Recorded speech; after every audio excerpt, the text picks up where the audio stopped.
Hello students, I am again here with a video for 11th physics. That one is the fifth and last video of second chapter. In this video, we are discuss about the dimensional analysis, their uses and limitations of dimensional analysis. We have only two topics: uses of dimensional analysis and limitation of dimensional analysis. Dimensions हम last video में बात कर चुके। Dimensions होती क्या है? हमारे पास 7 fundamental quantity थी, उन क्वांटिटीज पे जो हम पावर रेज करते हैं किसी भी ड्राइव्ड क्वांटिटी को रिप्रेजेंट करने के लिए, वो पावर्स हमारी डायमेंशंस होती है। अब हम बात करते हैं dimensional analysis and their applications, means uses. So, applications of dimensional analysis.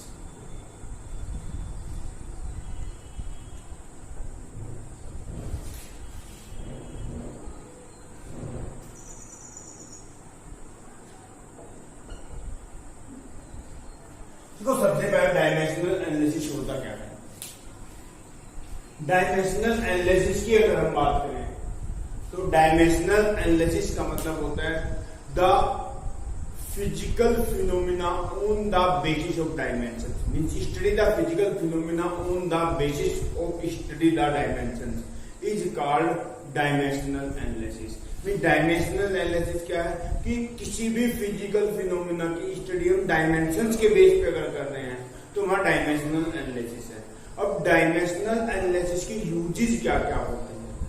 Dimensional analysis के यूज बताते हैं। First use, check the correctness of the physical relation.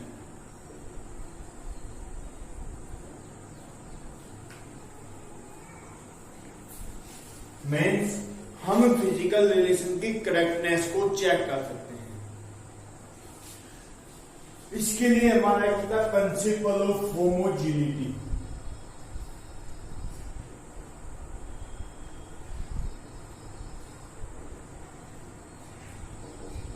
Principal of homogeneity, देखो प्रिंसिपल ऑफ होमोजेनिटी क्या कहता है?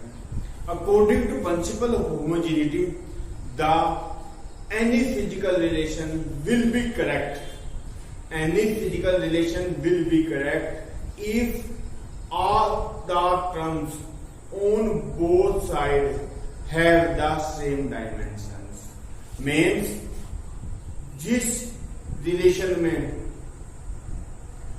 दोनों साइड की हर एक टर्म की डायमेंशन सेम होगी, वो फिजिकल रिलेशन हमारा करेक्ट होगा। अगर दोनों साइड की डायमेंशन सेम नहीं है तो फिजिकल रिलेशन करेक्ट नहीं है। तो ये क्या कहता है? Any physical relation is correct if both side have same dimension and we can say each term of both side have same dimension. Each term का मतलब क्या है? जैसे मान लिया सीधा सीधा मैं एग्जाम्पल की बात करता हूं, ये आपका S is equal to UT plus half A T square, that is second equation of motion. ये आपके सेकेंड इक्वेशन ऑफ मोशन। आपको इसकी करेक्टनेस देखने करेक्ट है या नहीं है।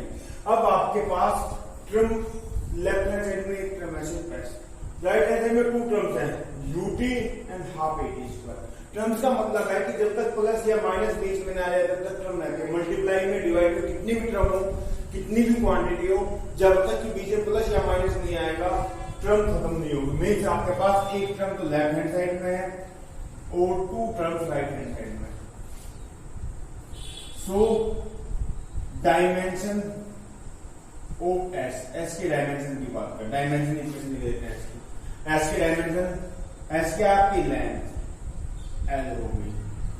डायमेंशन ऑफ यू टी, इन दोनों की डायमेंशन लिख लेते हैं। यू है speed L T minus one, L T है टाइम, तो इसकी भी एल हो जाएगी। देखो t minus one, T plus one, तो t की पावर जीरो रह जाएगी। t की पावर जीरो का मतलब वन होता है। और लास्ट में है 1/2 AT स्क्वायर। 1/2 की तो कोई डायमेंशन नहीं है, ए एक्सीलरेशन है, LT-2 एक्सीलरेशन की डायमेंशन, और T टाइम है पर इसका स्क्वायर भी है, तो ये होगा LT-2 into T square, that one is L। तो तीनों ही टर्म की डायमेंशन सेम है, means dimensions of left hand side is equal to dimension of right hand side. जो डायमेंशन लेफ्ट हैंड साइड की वो राइट हैंड साइड की। तो ये आपको प्रिंसिपल ऑफ होमोजेनिटी है, इसका मतलब हमारा रिलेशन करेक्ट है। तो प्रिंसिपल ऑफ होमोजेनिटी कहता है कि किसी भी क्वांटिटी में हर टर्म की डायमेंशन सेम होनी चाहिए अकॉर्डिंग इन बोथ साइड्स, दोनों साइड में, मीन्स इधर भी लेफ्ट हैंड साइड में भी राइट हैंड साइड में डायमेंशन सेम होनी चाहिए।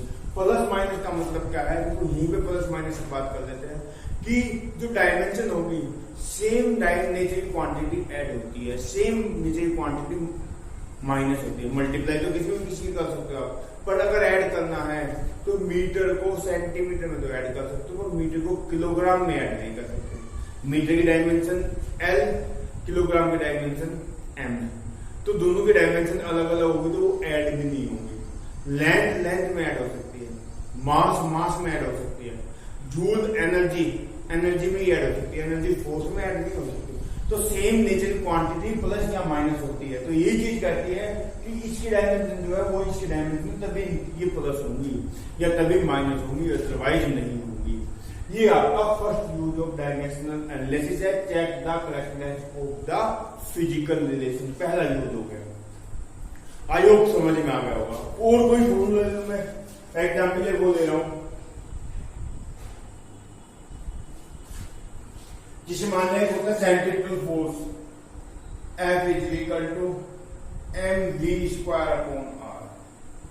m mass,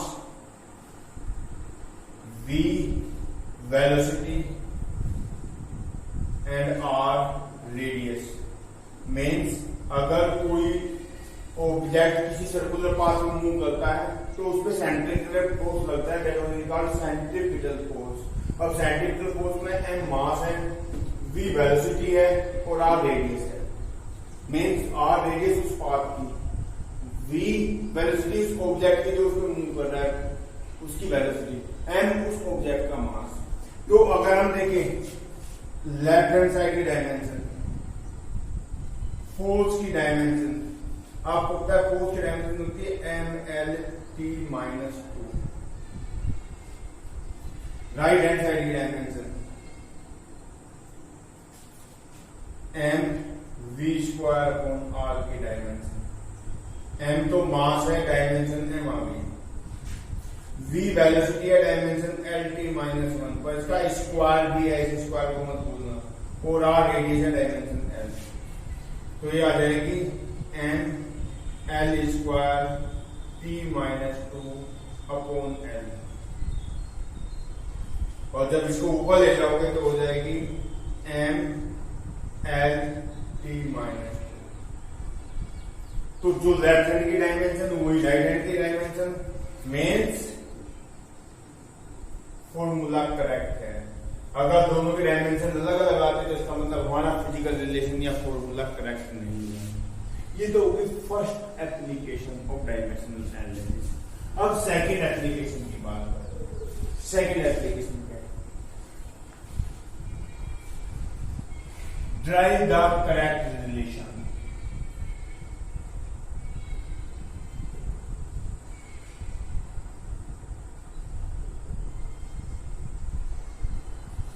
drive the correct relation means इसकी हेल्प से करेक्ट रिलेशन को भी ड्राइव कर सकते हैं। अगर मान लिया हमारे पास ये चीज है तो हम क्या करेंगे, उसकी करेक्टनेस चेक करेंगे, और अगर करेक्ट नहीं है तो करेक्ट रिलेशन ड्राइव भी कर सकते हैं। लाइक लेट सेंट्रीपिटल, इसी चीज को कर रहा हूं, सेंट्रीपिटल या चलो पोटेंशियल एनर्जी कर रहा हूं, पोटेंशियल एनर्जी, बल्कि ग्रेविटेशनल पोटेंशियल एनर्जी बोलते हैं। Let gravitational potential energy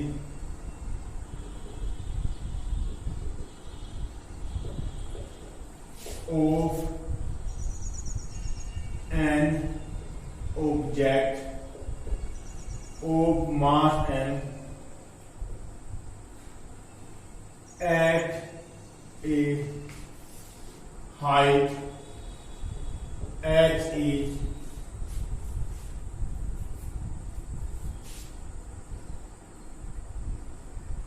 mgh square. Check the correctness of the relation. If not correct, then drive correct relation. ये सीधा सीधा मैंने एग्जाम्पल दे दिया था, यू से डिनोट करता है। मीन्स एक क्वांटिटी है जिसका मास m है, h हाइट पे उसी ग्रेविटेशनल पोटेंशियल ये है। तो पहले इस फॉर्मूले की करेक्टनेस चेक करनी है, और अगर करेक्ट नहीं है तो करेक्ट फॉर्मूला ड्राइव करना है। देखो आपको याद होगा u is equal to mgh होता है, इसी वजह से मैंने अनकरेक्ट लिखा है कि ये हमें पहले लिखना है, अनकरेक्ट आ भी रहा है नहीं आ रहा है। तो लेफ्ट हैंड साइड क्या है, that one is energy you. Energy की डायमेंशन वही होती है जो वर्क की होती है, और सबकी डायमेंशन होती है mL2T-2। डायमेंशन आपको याद करनी पड़ेगी कि डायमेंशन क्या होती है। फिर right hand side mgh square, u की डायमेंशन तो आपने लिख लिया mL2T-2, m की dimension m, g gravitational acceleration L-T-2, and h height means length उसका स्क्वायर। तो ये आ जाएगा mL3T-2। देखो m तो ये हो गया l की पावर 1 यहां से 2 यहां से 1 यहां से 3 हो गई, और t की पावर -2, तो ये आ गया। Hence LHS is not equal to RHS। दोनों की डायमेंशन इक्वल हुई नहीं, LHS mL2T-2 है, RHS mL3T-2 है। So formula is wrong for correct relation. Correct relation के लिए क्या करेंगे, अब यहां से ध्यान से सुनना है, ये तो आपने पहले वाला ही किया, यहां से ध्यान से सुनना। करेक्ट रिलेशन के लिए क्या करेंगे, लेट यू डिपेंड्स ऑन, देखो आपको पता लग गया 3 चीज पे डिपेंड कर रहा है, mgh पर कौन सा नीचे है डिनोमिनेटर में है, कौन सा न्यूमरेटर में है, किसकी पावर कितनी है वो आपको नहीं पता है। तो हम करेंगे u प्रोपोर्शनल टू m की पावर a, g की पावर b, h की पावर c। अगर कोई स्क्वायर पे डिपेंड कर रहा है तो उसकी वैल्यू 2 आ जाएगी। अगर कोई डिनोमिनेटर में आ रहा है तो वो उसकी पावर अपने आप में माइनस आ जाएगी, माइनस का मतलब नीचे चला जाएगा। आपको सारे की सारी ऊपर ही लेनी है, e की पावर a, b और c, सबको ऊपर ही लेना है। ये मत करना कि अगर मान लिया आपको पता है कि फॉर्मूला ऐसे होता है, आप एक को नीचे मान लो, जैसे मान लिया इससे फॉर्मूला ड्राइव करना है, आप मान लो कि f प्रोपोर्शनल टू m की पावर a, g की पावर b, r की पावर c अपोन में कर दो। नहीं, अपोन में नहीं करना, सबको ऊपर कर दो। अगर ये अपोन में जाना ही है तो अपने आप इसकी पावर माइनस की आ जाएगी, a, b, c की वैल्यू माइनस की आ जाएगी उस हिसाब से। तो देखो जब चीज प्रोपोर्शनल होती है एक कांस्टेंट की हेल्प से इक्वल लिख लेते हैं। एक कांस्टेंट कैलकुलेट बोल देते हैं। ये प्रोपोर्शनल थी, प्रोपोर्शनल मतलब अगर ये बढ़ रही थी ये भी बढ़ रही थी, ये दोगुनी हो रही थी तो ये भी दोगुना हो रहा है। अब हमने कांस्टेंट कैलकुलेट इसको इक्वल किया, ये इक्वेशन 1 है where k is a dimensionless constant। ये याद रखना कि यहाँ पे जो कांस्टेंट आपने माना है वो डायमेंशनल लेस कांस्टेंट मींस इसकी कोई डायमेंशन नहीं है। Now right the dimension of equation 1। अब इक्वेशन 1 की डायमेंशन लिखो। u की डायमेंशन क्या है? MLT माइनस u की डायमेंशन क्या है? MLT minus sorry ML2T minus 2 energy force की होती है MLT माइनस 2, एनर्जी होती है ML2T माइनस 2। K डायमेंशन है, कोई डायमेंशन नहीं है। ये M हो गया डायमेंशन 1, ये LT माइनस 2 हो गया डायमेंशन पावर T, और ये HL हो गया पावर C। तो यहां से आ जाएगा M की पावर A, L की पावर देखो B तो यहां से और C यहां से, तो B प्लस C। आपको पता है अगर नीचे सेम हो, बेस सेम हो तो पावर जुड़ जाती है। इसकी पावर बी आई एल की, बी सी आई एल की, तो बेस दोनों का एल ही है, तो पावर बी प्लस सी हो जाएगी, जुड़ जाएंगे। और टी की पावर माइनस 2b, इस बी की हम मल्टीप्लाई, तो ML2T माइनस 2 हो गया। नाउ कंपेयरिंग, अब कंपेयर कर दो। इधर एन की पावर कितनी है? a, इधर कितनी है? 1, तो a इज इक्वल टू हो गया 1। देखो इधर एन की पावर a है, इधर एन की पावर 1 है, क्योंकि प्रिंसिपल ऑफ होमोजेनिटी आपसे पढ़ा है, जितनी पावर जो डायमेंशन होगी वही इधर होगी। तो m की पावर इधर 1 है, इधर a है, तो a इज इक्वल टू 1। इधर l की पावर b प्लस c, इधर 2, इधर t की पावर माइनस 2t और इधर माइनस। तो a इज इक्वल टू 1 आ गया, b plus c is equal to 2 आ गया, और minus 2b is equal to minus 2, यानी कि 2b इज इक्वल टू 2। अब इसको आगे सोल्व करते हैं।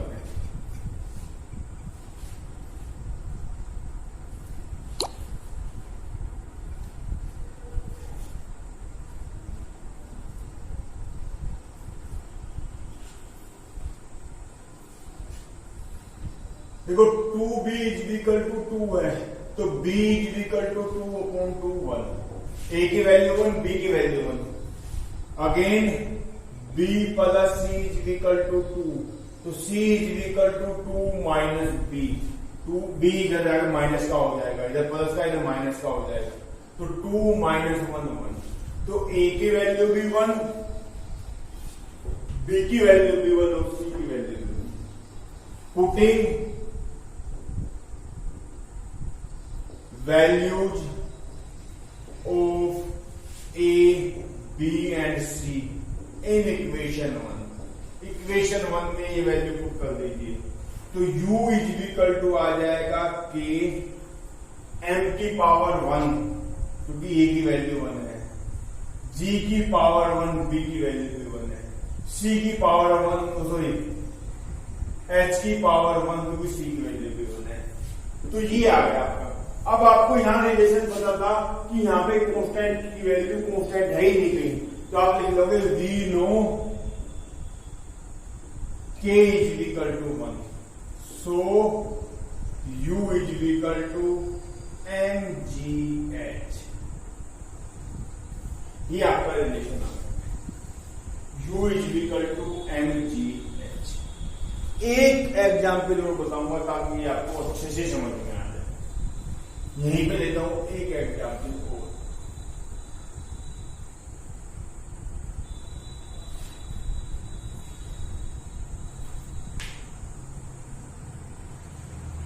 Late time period of simple pendulum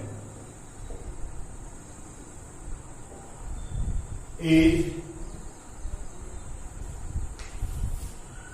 depends upon depend as such। मान लें सिंपल पेंडुलम टाइम पीरियड जैसे कह रहे 3 चीज पे डिपेंड करता है, टाइम पीरियड 3 चीज डिपेंड करता है, mass of the pendulum, length of the spring and gravitational acceleration. Means ये आपका सिंपल पेंडुलम है, ये बोब है, एम मास है इसका, ये स्ट्रिंग की लेंथ है, एल है, ये यहाँ पे फिक्स है और ये ऐसे मूव करता है तो सिंपल पेंडुलम बन जाता है। ऐसे मूव करेगा सिंपल पेंडुलम, पेंडुलम पता ही होगा आपको। और ग्रेविटेशनल एक्शन जी 3 चीज पे डिपेंड करता है। अब मैंने मान लिया कि m की पावर a पे डिपेंड करता है, l की पावर b पे और g की पावर c पे डिपेंड करता है। ये आपको क्वेश्चन दे दिया है, अब इसको सोल्व करते हैं। मैंने बताया सबसे पहले कांस्टेंट के हेल्प से इसको इक्वल लिख लेंगे, एक कांस्टेंट के हेल्प से इक्वल लिख लेंगे। k is equal to m की पावर a, l की पावर b, g की power c, sorry t is equal to k where k is a dimensionless constant. बार बार बता रहा हूं उसको, k को आपको डायमेंशनलेस कांस्टेंट ही मानना है। Right the dimension of equation 1। देखो ऐसे ही करा था पिछले क्वेश्चन में भी हमने,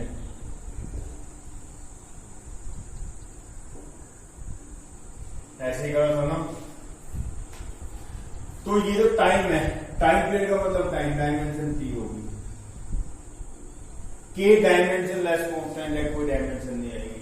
m मास है, dimension n power a, l length है, dimension l power b, and g gravitational acceleration है, lt माइनस 2 एक्सीलरेशन की डायमेंशन पावर। तो t इज इक्वल टू हो गया आपका m की पावर a, l की पावर b प्लस c, इधर से b इधर से c, एंड t की पावर माइनस 2। ये हो गया m की पावर a, l की power b plus c, t की power minus 2। Comparing both sides, दोनों साइड्स को कंपेयर कर दीजिए। इधर m की पावर a है, इधर m कहीं है ही नहीं तो पावर 0, a की वैल्यू 0। इधर l की पावर b प्लस c है, इधर l कहीं है ही नहीं तो 0। इधर t की पावर माइनस 2c है और इधर t की पावर 1 है। तो यहां से c की वैल्यू आ गई -1/2, a की वैल्यू 0, c की वैल्यू -1/2। अब यहां पे वैल्यू पुट करेंगे तो c इज इक्वल टू है -b, b plus c is equal to 0, c is equal to b का माइनस का हो जाएगा, means -1/2, that one is 1/2। a की वैल्यू 0, b की वैल्यू 1/2, c की वैल्यू -1/2। Putting these values in equation 1। अब ये वैल्यू इक्वेशन 1 में पुट कर दीजिए, आपका t इज इक्वल टू हो जाएगा कि m की पावर 0, a की वैल्यू 0 है, l की पावर b का मतलब 1/2, एंड g की पावर c का मतलब -1/2। तो t इज इक्वल टू हो गया कि m की पावर तो 0 1 हो गया, खत्म हुआ, l की पावर 1/2 एंड g की पावर 1/2 क्योंकि माइनस है तो नीचे चला जाएगा। So t is equal to k √l/g। देखो 1/2 पावर मतलब 1/2, एल का भी अंडरूट, सी का भी अंडरूट, तो अंडरूट एल अपॉन जी। वैसे मुझे फॉर्मूला याद है, अगर याद हो तो आप लिख सकते हो, we know K is equal to 2 pi. Means आप कर लोगे इसको, यहां पे कर रहा हूं मैं, we know K is equal to 2 pi, so T is equal to 2 pi under root L upon G. Means ये जो कॉन्स्टेंट होता है ना इस क्वेश्चन में, ये 2 पाई होता है। मुझे पता था फॉर्मूला, तो मैंने आपको बता दिया टी की वैल्यू 2 पाई। टाइम पीरियड का फॉर्मूला भी यही होता है, T is equal to 2 pi under root L upon G. तो ये आपका सेकंड यूज हो गया डायमेंशनल एनालिसिस। अब लास्ट एप्लीकेशन की बात करते हैं, थर्ड एप्लीकेशन। आई होप कि आपको समझ में आ गया होगा।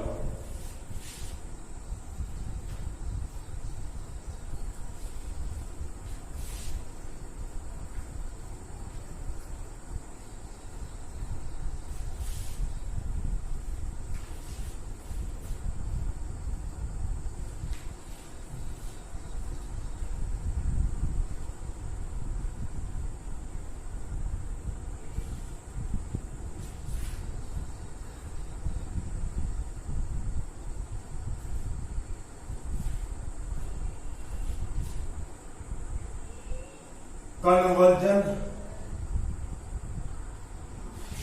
of a physical quantity in one unit system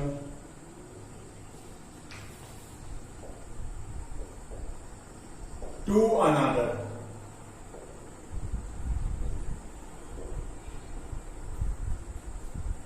means किसी भी फिजिकल क्वांटिटी का एक यूनिट सिस्टम से अनदर यूनिट सिस्टम में, जैसे मान लिया स्पीड है किलोमीटर पर आवर को मीटर पर सेकंड में कन्वर्ट करना है, या कोई भी ऐसा फॉर्मूला है, जूल को अर्ग में कन्वर्ट करना है, जूल है ऐसा यूनिट, अर्ग है सीजीएस यूनिट, न्यूटन को डाइन में कन्वर्ट करना है, न्यूटन है ऐसा यूनिट, डाइन है सीजीएस यूनिट। तो क्या करेंगे, let n1 u1 is equal to n2 u2, means n1 numerical value,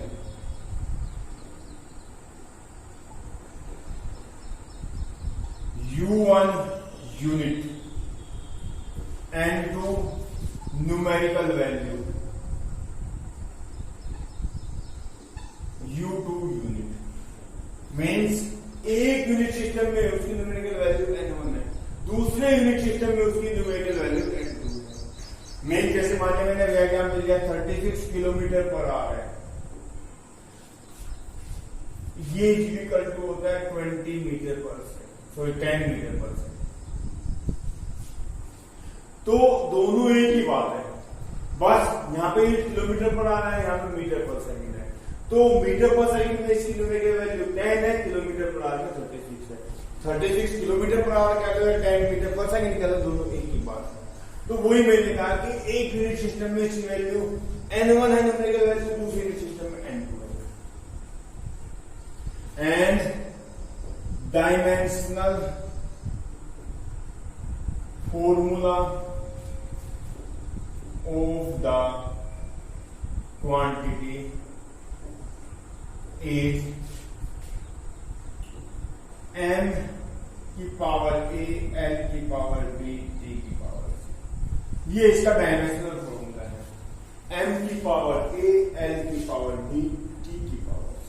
देखो क्या करेंगे, मीन्स पहले यूनिट सिस्टम में n1 है, पहले यूनिट सिस्टम में मास की डायमेंशन m1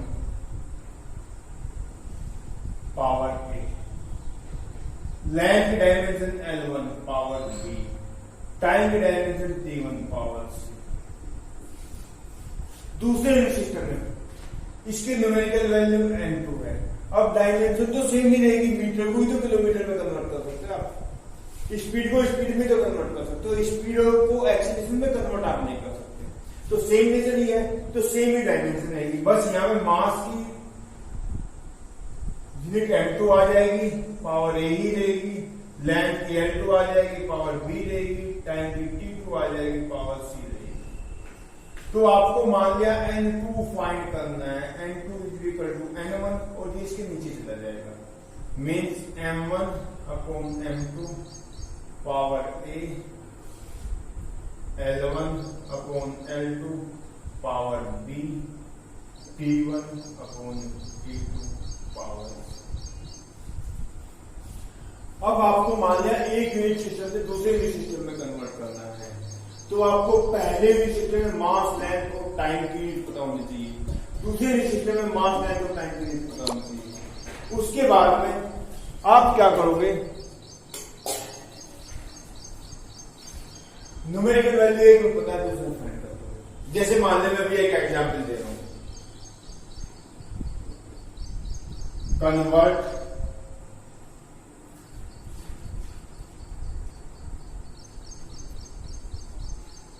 5 जूल into अर्थ। 5 जूल मीन्स एनर्जी है 5 जूल, इसको अर्थ में कन्वर्ट करना है। अब एनर्जी का डायमेंशनल फॉर्मूला याद कीजिए, mL2T minus mL2T minus. So A is equal to कितना होगा, m की पावर कितनी है 1, B इज इक्वल टू कितना होगा, L की पावर कितनी है 2, and C is equal to minus. तो जो भी आपकी क्वांटिटी है, जैसे मान लीजिए 5 जूल का है, इसका मतलब 5 जूल होती है एनर्जी, और एनर्जी की डायमेंशन फॉर्मूला ये होता है, 5 जूल होता है वर्क का डायमेंशन फॉर्मूला, दोनों एक ही बात होती है। तो डायमेंशनल फॉर्मूला जो भी आपको क्वांटिटी कह रही है पता होना चाहिए, मास, लेंथ और टाइम। तो मास की पावर 1 है, लेंथ की पावर 2 है और टाइम की पावर -2 है, ये पता है।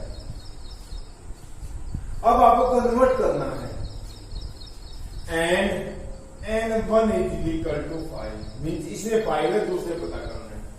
तो आगे सोल्व कीजिए, n2 इज इक्वल टू क्या आ जाएगा, n1 की वैल्यू 5,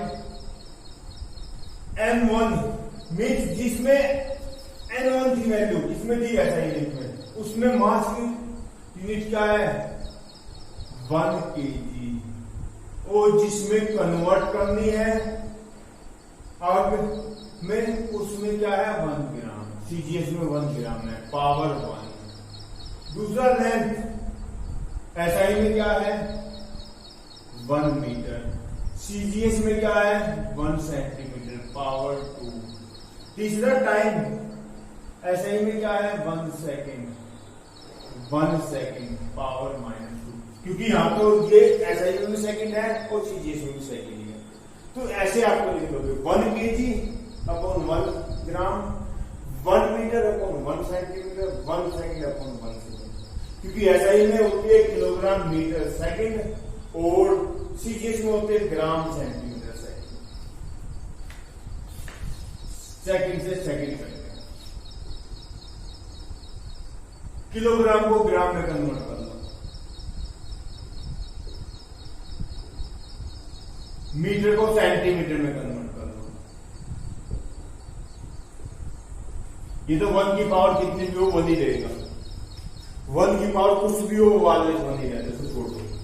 अब देखो क्योंकि किलोग्राम ग्राम में कन्वर्ट कर दिया आपने, 1000 gram upon 1 gram, metre centimetre में 100 metre upon centimetre 1 centimetre, centimetre centimetre, gram से ग्राम। तो 5 इंटू 1000 इंटू 100 की पावर 2, तो हो जाएगा 5 into 10 to the power 1 2 3 4 5 6 7 means पहले सिस्टम में 5 था वैल्यू, अब दूसरे सिस्टम में क्या गई 5 में 10 के पास, means 5 joule is equal to 5 into 10 to the power 7 erg. ये आपके थर्ड एप्लीकेशन डायमेंशनल एनालिसिस। मैंने बताया करना कैसे है, इसमें ये फॉर्मूला आप याद रख रहे हैं, N2 is equal to N1 M1 upon M2 की power A, L1 upon L2 की power B and T1 upon T2 की पावर C।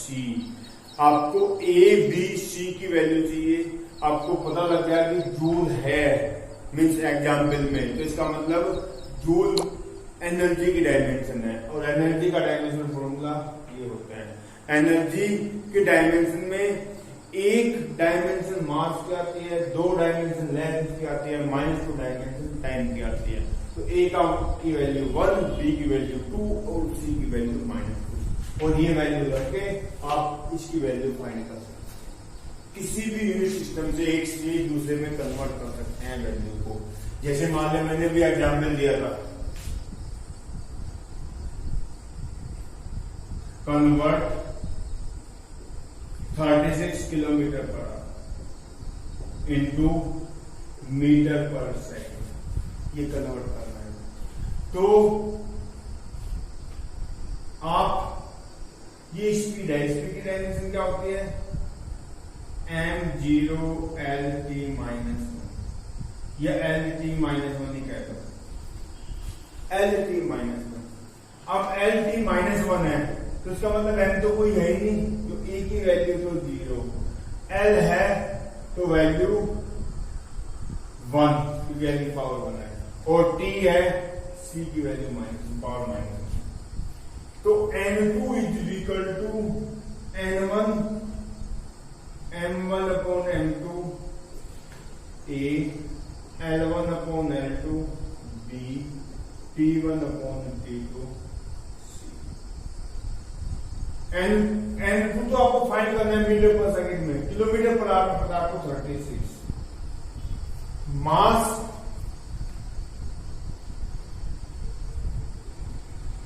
है ही नहीं, कहीं भी पावर 0 होगी तो खत्म हुआ, इसकी पावर 0 1 हो जाता है। लेंथ, इसमें लेंथ क्या है, किलोमीटर, 1 किलोमीटर। इसमें लेंथ क्या है जिसमें आपको कन्वर्ट करना है मीटर, 1 मीटर, पावर 1। टाइम, इसमें टाइम क्या है, R1 आवर, और इसमें टाइम क्या है, 1 सेकेंड, पावर -, ये वैल्यू होगी आपकी। अब इसको और आगे सोल्व करें अगर, तो मैंने कहा था कि दोनों को एक ही यूनिट में कन्वर्ट कर दो, means n2 is equal to हो जाएगा 36, ये तो 1 हो जाएगा, 1 किलोमीटर का मतलब 1000 मीटर अपॉन 1 मीटर, पावर 1 है। 1 आवर का मतलब 3600 सेकेंड अपॉन 1 सेकेंड, पावर -, तो ये आ गया 36 मल्टीप्लाई बाई 1000, और क्योंकि ये पावर -1 है तो इसका उल्टा हो जाएगा, तो 1 अपॉन 3600 आ जाएगा। 36 से 100 टाइम हो गया, 2 0 से 2 0, तो n की वैल्यू 10 आ गई, n2 की value. So 36 kilometre per hour is equal to 10 metre per second. आपको पता ही है किलोमीटर पर आवर को मीटर पर सेकेंड में कन्वर्ट करते हैं तो 5/18 से मल्टीप्लाई करते हैं, सीधा सीधा। मीन्स 36 किलोमीटर पर आवर को 5/18 से कर दो, 18 टूटा तो 10। ये किलोमीटर पर आवर है, ये मीटर पर सेकेंड होता है।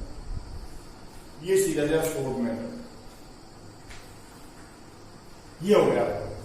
तो आप इसकी हेल्प से एक यूनिट सिस्टम से दूसरे यूनिट सिस्टम में कन्वर्ट भी कर सकते हैं। अब अगर बात करें तो हमारा एक टॉपिक बच गया, that one is the limitation of dimensional analysis. Limitation क्या है, तो डायमेंशनल एनालिसिस से फॉर्मूला में ड्राइव कर लिया, तो उसकी लिमिटेशन क्या है। सबसे पहली limitation, it does not tells about the quantity vector of scalar. ये हमें नहीं बताता कि क्वांटिटी वेक्टर है या क्वांटिटी स्केलर है। मीन्स स्केलर और वेक्टर को अलग अलग डिफाइन नहीं कर सकते, इसमें हम कैसी क्वांटिटी है। सेकेंड वन, ये हमें किसी भी कांस्टेंट के बारे में इंफॉर्मेशन नहीं देता, बस ये तो कहता है कि डायमेंशनल कांस्टेंट के है, तो उसके बारे में इंफॉर्मेशन देता है कि कांस्टेंट है क्या, वो क्या वैल्यूज की है, उसकी वैल्यू 5 है, उसकी वैल्यू 10 है, उसकी वैल्यू पाई है, उसकी वैल्यू 2 पाई है, उसकी वैल्यू 4 पाई है। यहां से उसके लिए कोई भी हेल्प नहीं मिलेगी।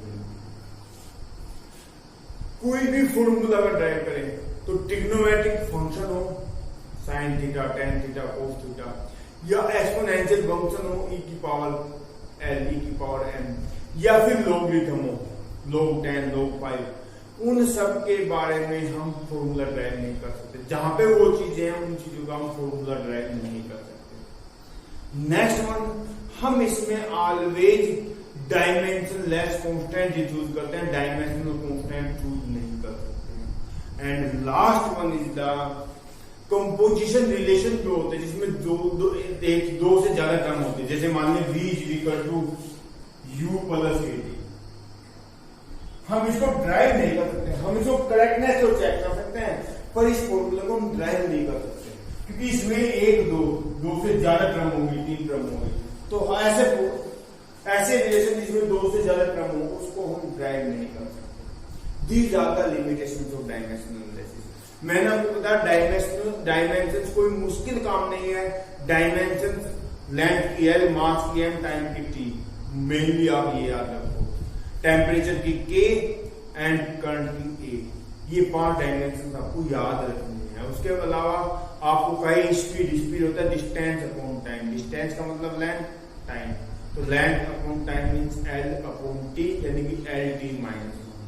एक्सीलरेशन, चेंज इन स्पीड या change in velocity upon time. Change in velocity means velocity LT minus upon time T, तो LT माइनस 2 हो जाता है एक्सीलरेशन। और ऐसे ही आप फोर्स, मास इनटू एक्सीलरेशन, तो LT माइनस 2 एक्सीलरेशन, उसमें मास को मल्टीप्लाई कर दो MLT माइनस 2। तो कोई भी डायमेंशन अगर आप का फॉर्मूला पता है आपको, तो आप डायमेंशन फाइंड कर सकते हो। जैसे मान लिया एरिया है, एरिया होता है length into breadth, means length into length, तो लेंथ का स्क्वायर।